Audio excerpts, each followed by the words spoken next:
IPK sepenting itu juga kakak? Iya, biasanya kalau Big Four itu minimum requirement IPK tuh sekarang udah nggak 3 ya. Biasanya mereka 3,3. Nah, kecuali yang ya negeri, kadang negeri emang dibedain sedikit. Oh iya. Negeri.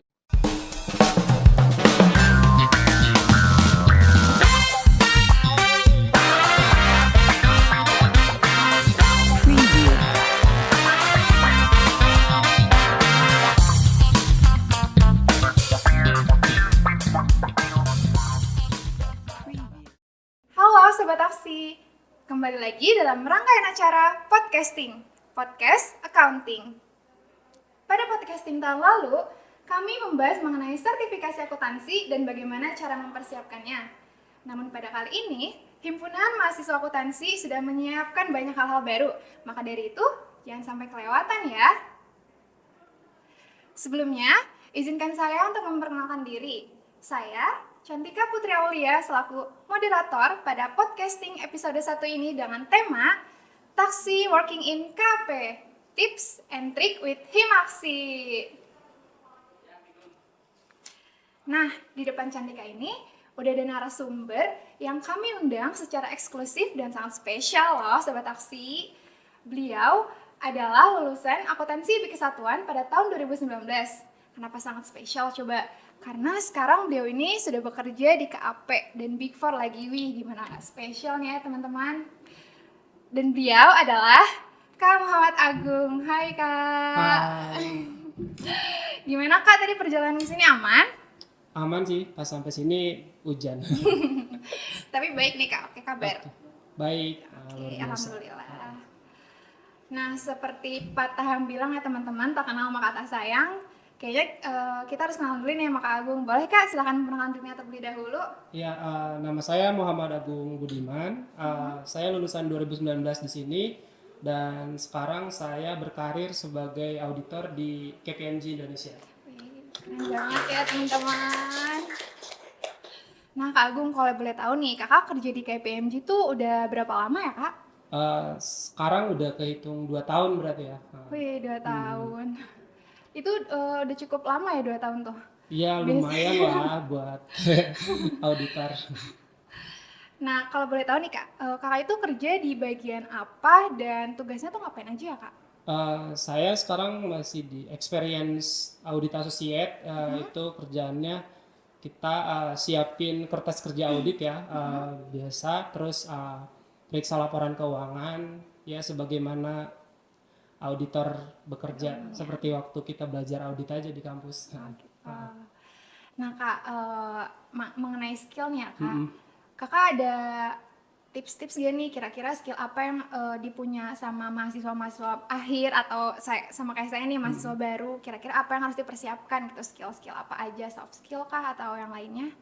Kalau untuk bekerja di kantor akuntan publik, jadi auditor, itu yang paling utama skill akuntansinya sendiri ya. Jadi kalau buat mahasiswa ya belajarlah yang sungguh-sungguh dari semester 1 sampai semester 8, karena itu akan benar-benar kepake ketika kita jadi auditor gitu. Karena kan kita mau meriksa laporan keuangan perusahaan lain ya, udah benar apa belum. Nah, untuk tahu benar atau enggaknya kita harus tahu secara teoritis kan, yang benar tuh kayak gimana gitu, buat bisa ngejudge itu udah benar atau belum gitu. Itu sih. Oke. Nah Kak, kalau kira-kira nih Kak, kalau fresh graduate itu bisa langsung ngelamar nggak sih Kak di KAP? Bisa dong.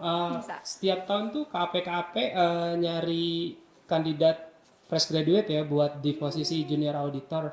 Dan kebetulan harusnya bulan-bulan ini nih mulai mencari-cari kandidatnya. Juli ini berarti ya Kak? Juli, Agustus, September biasanya cari nanti buat masuk di audit tahun depan kayak gitu. Oh berarti biasanya open recruitment itu di pertengahan tahun? Iya, di pertengahan tahun, di Juli, Agustus, Septemberan gitu lah. Kalau misalkan kayak gitu, kita informasinya dapat tahu dari mana ya Kak? Dari websitenya masing-masing, dari LinkedIn, itu sih dua itu yang paling masif ya buat nyari kandidat tuh biasanya. Kalau misalkan mengenai magang nih Kak, sama juga tuh informasi-informasinya dapat dari website perusahaan. Iya, dari website dan dari LinkedIn sih kebanyakan buat magang juga. Ya. Kalau misalkan kampus-kampus yang Di luar juga ada sih yang Big Four-nya datang ke kampusnya itu buat kampus-kampus tertentu kayak Oh gitu. gitu. Jadi bisa jadi si Big Four-nya datang gitu ya, Iya, bisa jadi memberi suatu saat kesini kan. Wis, amin teman-teman. Iya. Semoga ya. Heeh. Nah ngomongin magang kak, kira-kira tugasnya kalau yang magang tuh apa aja ya kak? Kalau magang tuh biasanya dia cuman lebih ke membantu tugas-tugas si seniornya sih yang di sana kayak gitu. Karena kan dia tuh terbatas gitu ya. Jadi nggak mungkin di press juga kayak karyawan biasanya kayak gitu. Jadi dia lebih ke membantu. Yang penting dia tahu knowledge-nya seorang auditor tuh ngapain aja dan dia bisa melakukan itu gitu. Kira-kira tesnya sama sulitnya nggak tuh kak dengan kita mau ngelamar kerja atau? Ya, kalau tes sih ini ya apa namanya rata-rata hampir sama setiap perusahaan itu pertama screening CV. Makanya kalau ada orang bilang ijazah tuh nggak penting, tapi kalau buat kerja ya penting buat di screen CV-nya gitu karena kan HR pasti ngelihat dari CV dulu ya pertamanya. Terus yang kedua itu tes tertulis. Nah, tes tertulis itu macam-macam KAP itu ada beda juga. Ada yang cuman counting skill, ada yang ada tambah bahasa Inggrisnya, ada juga yang lengkap sampai ke logical test atau psikotesnya juga gitu. Setelah itu interview baru kalau beruntung dapat offering letter. Kayak gitu. Nah penasaran sama interviewnya nih ya kak. Interviewnya itu pakai bahasa Inggris Kadang atau di-combine gitu sih. Jadi untuk campur? pertama kayak pertanyaan-pertanyaan general kayak introducing, terus uh, kayak kepribadian gitu itu pakai bahasa Inggris. Cuman kalau ke accounting skill kayak gitu kayaknya masih boleh sih jawab pakai bahasa Indonesia. Kayak gitu. Oke. Nah, buat akang teteh mahasiswa akhir, jangan lupa nih pantau terus. Siapa tahu kan bisa magang juga ya kak di Iya, KAP. Karena katanya kalau misalkan biasanya yang magang itu jadi poin plus, bener gak kak?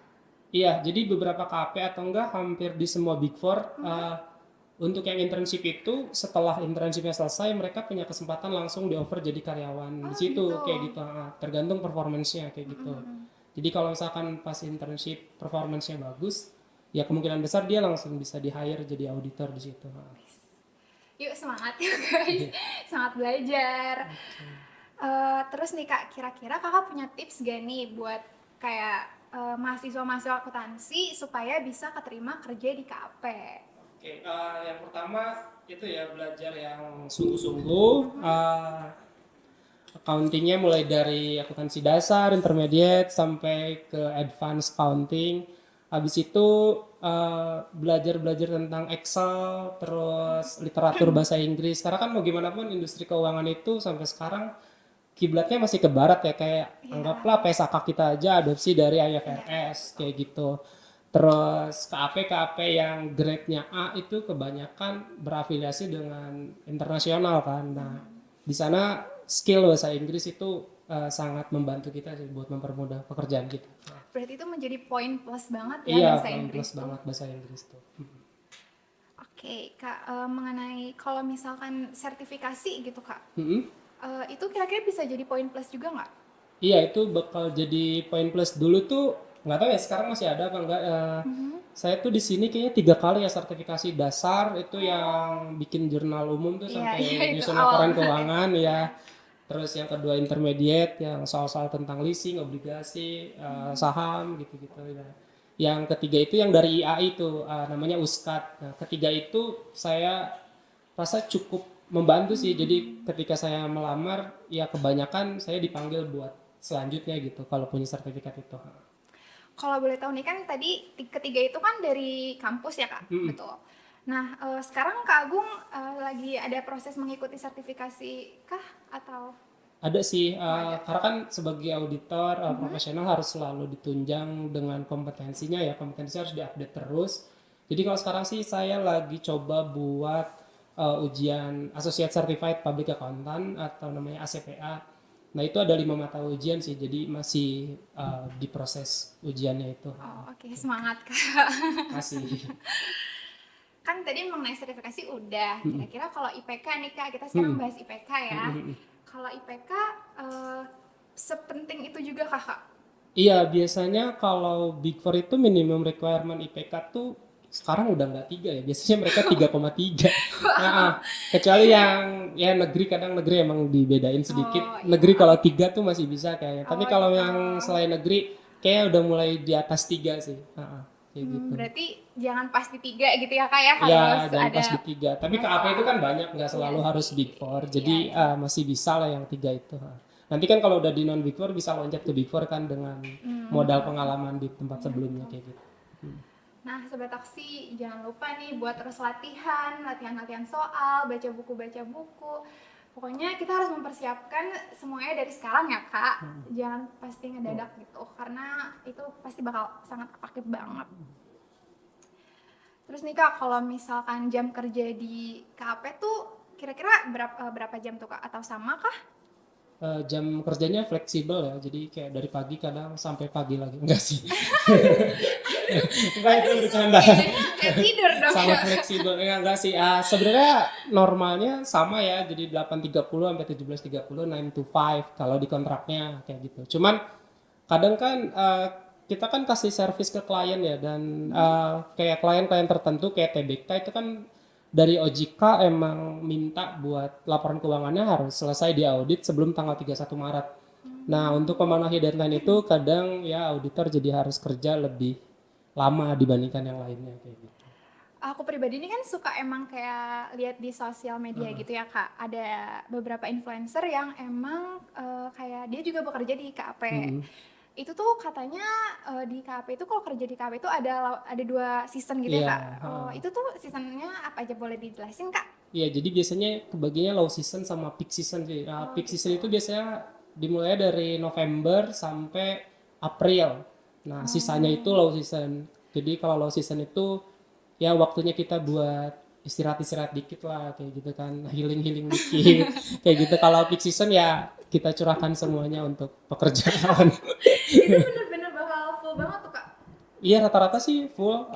Kalau peak season gitu ya. Iya, rata-rata full. Tapi ya nggak setiap hari lembur. Ya lembur itu biasanya kalau saya pribadi ya lembur itu kebanyakan sih sampai jam 1, jam 2 gitu. Jarang banget sampai pagi lagi setengah 6. Itu paling cuman sehari sih, nggak sampai Tapi seminggu pernah tuh ya berturut-turut. Kak. Oh pernah, pernah sampai setengah 6 pagi. Itu nanti masuk kerjanya jam berapa tuh Kak? Uh, Bisa kalau kayak gitu kita lebih fleksibel sih, karena kita kan bukan robot ya. Iya, iya. Kalau misalkan sampai setengah 6 mungkin masih bisa ditolerir kalau masuk kantor lagi jam 10 atau ya kayak gitu. Oke. Karena iya suka lihat juga, karena kadang suka ada yang tipes, yang suka masakin gitu kan. Makanya kayak wow, ternyata berat juga gitu. Iya, tapi tetap sih menurut saya kesehatan yang paling utama kayak gitu. Mungkin sama mau tanya ini sih Kak, kira-kira karyawan-karyawan lainnya nih, teman-teman Kak Agung di sana, kira-kira paling lama tuh berapa lama sih? Karena katanya biasanya gak lama ya mereka tuh. Aku sering lihat kayak di sosial media kayak ada yang resign kayak Iya, gitu. iya, KAP itu ini ya, salah satu industri yang turnovernya tinggi biasanya dari karyawannya. Karena nggak semuanya resign karena nggak betah, nggak semuanya resign karena under pressure. Jadi kita kebagi dua atau mungkin kebagi lebih dari dua nih. Jadi ada yang berkarir di KAP itu memang niatnya bukan buat di sana sampai pensiun gitu, karena dia punya, karena KAP itu kebanyakan dibilang sebagai karir akselerator ya. Jadi kalau misalkan kita udah berkarir di KAP itu bisa masuk company di posisi yang cepat lah naiknya gitu dibanding yang lainnya. Jadi ada yang menjadikan KAP itu sebagai stepping stone juga ada kayak gitu. Ada juga yang karena passion ya dia di situ terus lama kayak gitu. Oke. Kalau misalkan ngomongin KAP nih ya Kak, kira-kira di KAP itu ada bagian-bagian apa aja sih Kak?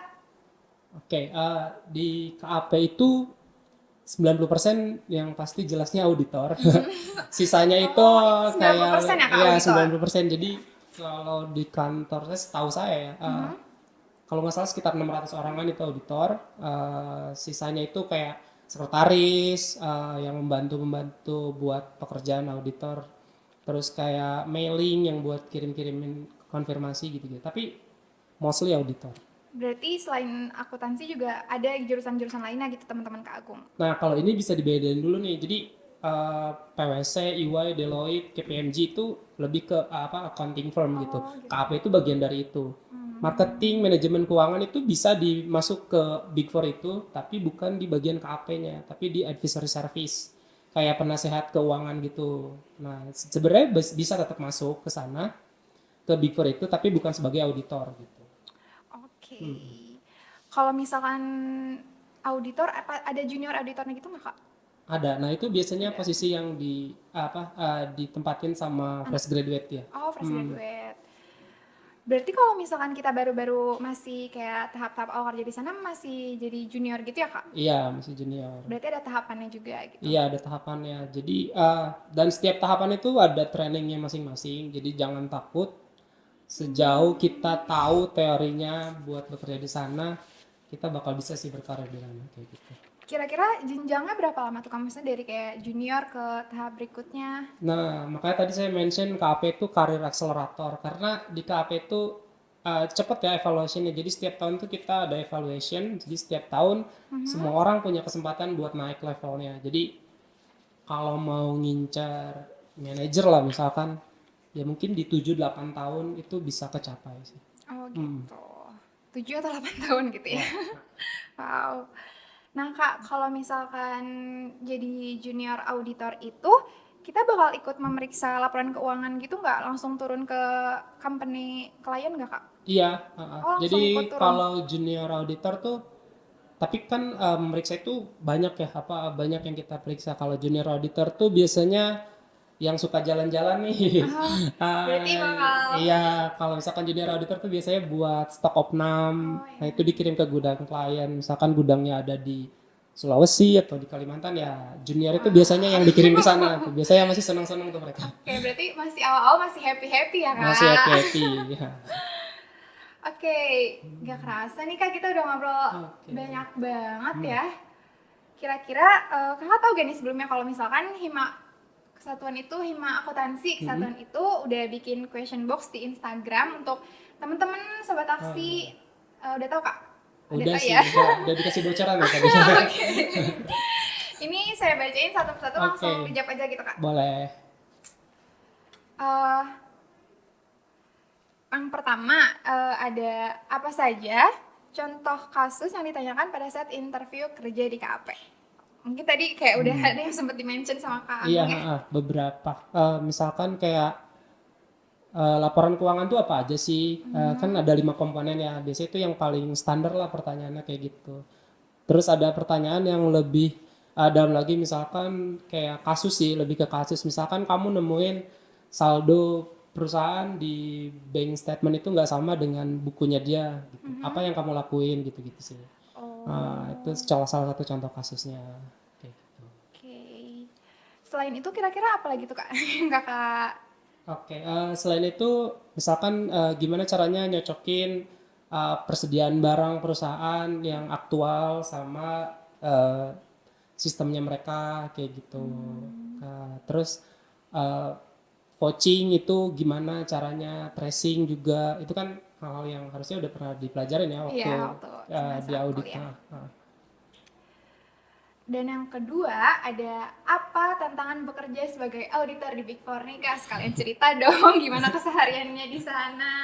Ya, tantangannya yang pertama itu ini ya, kita harus cepat belajar karena kan sekarang industri keuangan itu juga ikut lebih cepat berubah ya, masuk ke dunia uncertainty ini. Jadi kayak PSAK-PSAK baru itu adalah tantangan-tantangan yang harus kita hadapin gitu. Jadi kita harus sering update lagi sama peraturan-peraturan baru. Jadi jangan sampai setelah lulus dari kuliah ya udah kita nggak ngikutin lagi perkembangan terbaru, itu tetap harus kita ikutin.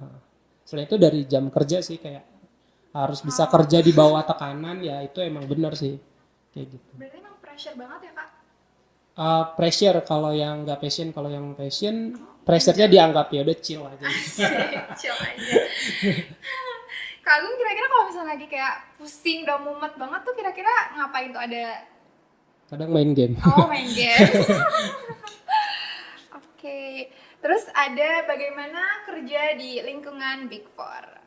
Iya, karena di sana banyak sekali ya, ya backgroundnya berbagai macam. Lah kita ketemu orang dari daerah, bahkan ada beberapa ekspatriat juga dari luar kayak gitu. Dan ya kita harus saling menghormati sih, kayak mungkin beda culture-nya kita Iya. sama mereka ya, itu sih kayak respectful aja sama teman-temannya yang lain, dan jangan mau kalah saing, walaupun kayak jangan minder, ah gue mah dari swasta dia Iya, dari iya. negeri, enggak kok, sampai sana makanan kita sama, jadi ya udah bersaing secara sehat aja kayak gitu. Oke, ngomong-ngomong dari banyak luar daerah nih Kak, Hmm. kira-kira yang Kakak tahu nih biasanya di Big Four itu bener gak sih Kak kebanyakan tuh emang dari kampus-kampus favorit gitu? Makanya kadang kan emang pada dari kampus ini pada kayak insecure kayak Oh ya ya. gitu, pada minder lah ya. Mm-mm. Eh, Sejauh ini sih ya, jadi karena emang Big Four itu mereka setiap tahun roadshow ya, jadi kayak ke kampus-kampus ternama kayak sebut yang negeri ya, Oke. kayak UNR atau UGM ya, Iya. mereka tiap tahun ke sana ngadain apa namanya perekrutan gitu secara langsung di sana ya, karena memang mungkin sebelum-sebelumnya alumni-alumninya yang pernah bekerja di Big Four itu mereka puas sama hasil kerjanya ya, jadi mereka nyarinya yang udah pasti-pasti aja, makanya kayak sekarang kalau misalkan saya di si Big Four, makin banyak lagi orang kesatuan yang di sana, makin dipercaya ya mungkin suatu saat tidak dipungkiri kalau misalkan Big Four bisa datang ke sini gitu buat rekrut Amin. anak-anak sini gitu. Iya. Semoga ya itu pasti harapan banyak mahasiswa akuntansi dari Iya. kesatuan nih pasti. Nah Kak, yang keempat ada apa saja yang harus dipersiapkan agar lolos masuk ke AP di Big Four? Yang harus disiapin yang penting jaga kesehatan dulu nih, jangan sampai pas masuk udah sakit. Kayak gitu. Yang kedua accounting skill, terus Excel-nya juga Oh, karena Excel ya. kita kan di sana ngolah data ya. Jadi ngolah data tuh kebanyakan pakai Excel, jadi Excel juga harus minimal bisa lah kayak gitu. Terus bahasa Inggris sih. Kalau bahasa Inggrisnya masih basic itu kira-kira bakal kebantu juga nggak ya Kak? Bakal ngebantu sih. Yang penting vocab kita cukup sih, cukup banyak. Kita belajar-belajar vocab dari dengerin lagu atau misalkan nonton film tanpa subtitle ya. Walaupun sebentar pasti akhirnya pusing pakai subtitle lagi. Ya itu yang kecil-kecil kayak gitu biasanya ngebantu sih. Oh itu sebuah tips dari Kak Agung nih teman-teman. Selain itu Supaya kan ini ya, kita tuh di kampus tahu saya modul tuh ada yang bahasa oh Inggris juga iya kan. Nah, iya. kita latihan terus aja dari modul-modul itu. Karena semakin familiar kita dengan soal-soal akuntansi dalam bahasa Inggris, maka akan semakin nyambung juga kita nanti di sana kayak gitu. Dan biasanya tuh bahasa Inggris akuntansi sama bahasa Inggris ininya agak beda ya Kak? Iya, Maksudnya makanya ya yang di modul itu beda gitu. di ini aja apa namanya dipelajari terus, Dipelajarin ya. nanti itu kan familiar Amin. akhirnya. Nah, kayak gitu. Oke. Nah, yang kelima ada hal apa yang menjadi peluang besar kita supaya agar diterima di KAP Big Four? Hal apa aja? Yang kayak poin plus kali ya Kak? Iya, Poin-poin poin plus. plusnya tuh suplementarinya berarti sertifikat ya, terus IPK bagus. Sertifikatnya juga jangan asal sertifikat, maksudnya kayak nilainya yang A misalkan kayak gitu kan. Gitu-gitu sih, sama ya bahasa Inggris sama networking ya. Kalau misalkan kayak punya teman-teman di luar kampus ini yang kerja di Big Four ya, mungkin bisa referensiin juga itu kan. Nah, ngomongin networking nih ya Kak. Mm-mm. Kalau Kakak sendiri waktu pertama ngelamar di Big Four itu tahu informasinya dari website atau emang Kakak punya temen atau emang Kakak dekat sama alumni kesatuan sebelumnya? Eh, Kalau saya tuh waktu itu karena di KPMG sini setahu saya baru 2 orang ya dari kesatuan. Berarti keren banget nih guys narasumber kita kali ini. Jadi saya waktu itu dari website aja sih. Oh dari Dari website. website coba-coba daftar, kepanggil, dan akhirnya alhamdulillah bisa berkarir sampai sekarang kayak gitu. Tadi itu Kakak baru kerja di KPMG 2 tahun ya Kak? Hmm. Berarti dari 2021 2000 atau 2020? 2021 Oh berarti. 2021 ya? Iya 2 tahun lah sebelum ini. Oh kayak gitu. Oke. Nah yang terakhir nih Kak, tes yang dilakukan saat melamar kerja di KAP Big Four itu menurut Kakak rumit atau gimana? Dan kira-kira kita mempersiapkannya gimana ya Kak? Rumit itu sebenarnya relatif ya. Jadi kalau misalkan kita nggak siapin ya pertanyaan sederhana juga pasti ngiranya rumit kayak gitu. Tapi kalau misalkan kita persiapkan dengan baik, apa yang udah kita pelajari di kampus, itu pasti mempermudah sekali sih buat tes di sana kayak gitu. Oke, udah kerasa banget nih Kak, kita udah banyak banget ilmu-ilmu, informasi-informasi yang Kakak sampaikan buat kita semua. Pasti ini sangat bermanfaat bagi saya maupun teman-teman sobat aksi yang lainnya pasti ya. Karena Siapa sih Kak yang lulusan akuntansi yang nggak mau kerja di KAP gitu, apalagi Big Four ya Kak? Banyak ya ternyata yang minat ya. Banyak sih pastinya. Saya sendiri juga Oh iya, semoga ya. termasuk. Iya. Oke, kira-kira ada pesan yang mau disampaikan Kak buat sobat taksi? Oke, buat sobat aksi yang pengen niat buat berkarir di KP ya sungguh-sungguhlah kalian buat kuliah di kampus ini apa namanya tekuni terus bidang akuntansinya semoga sampai lulus nanti dapat nilai yang bagus dan bisa berkarir sebagai profesional di akuntansi. Nggak harus di KP, yang penting kalian bisa jadi akuntan yang profesional kayak gitu. Oke, terima kasih banyak Kak Agung. Nah, Sobat Aksi, nggak kerasa banget ya kita udah mempunyai banyak informasi yang sudah didapatkan dari Kak Agung. Jangan lupa buat belajar, latihan soal, baca buku terus ya, semangat terus. Semoga kita nanti bisa ketemu lagi sama Kak Agung, mungkin nanti jadi partner kerja. Iya, semoga ya. Amin. Nah, Sobat Aksi, gak kerasa nih kita udah ngobrol banyak banget mengenai tips and trick buat kerja di KAP. Terima kasih ya Kak Agung sudah mau memberikan informasi-informasi, pasti itu sangat bermanfaat sekali buat kita nih sebagai mahasiswa akuntansi. Nah, buat Sobat Aksi, jangan lupa buat mengikuti kegiatan Himaksi di sosial media di Instagram, TikTok, dan YouTube.